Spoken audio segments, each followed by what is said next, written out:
Good morning বন্ধুরা, দেখো সকালের জলখাবারে আজকে বানাবো পাঁচমিশালি ভাজা। বলতে দেখো এখানে আমি কুমড়ো কেটে নিয়েছি, কাঁচা কুমড়োর ছিল, আর আলু আছে, আর ক্যাপসিকাম আছে, করে বেগুনও আছে কাটা।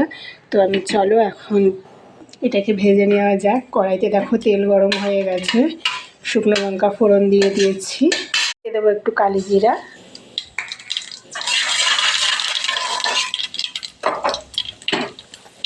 হয়ে গেছে। দেখো এবার আমি ছেড়ে দেবো ভাজাগুলো।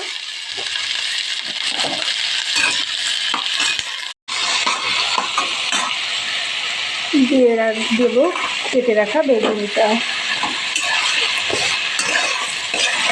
দিয়ে দেবো পরিমাণ মতন লবণ,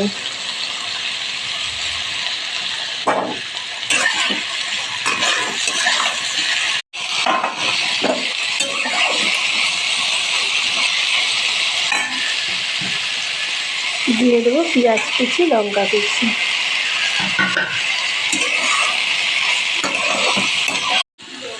দিয়ে দেবো হলুদ গুঁড়ো।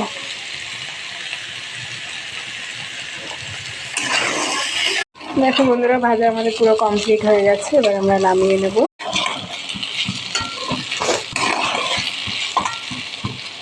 দেখো বন্ধুরা, ভাজাটা এবার আমরা নামিয়ে নেবো, একদম পুরো তৈরি হয়ে গেছে আমাদের রুটির সাথে খাওয়ার জন্য। আর এখানে দেখো আগে থেকে আমি রুটিটা বানিয়ে রেখেছিলাম। তো সকালের টিফিন আজকে রুটি আর ভাজা হবে। টাটা বন্ধুরা।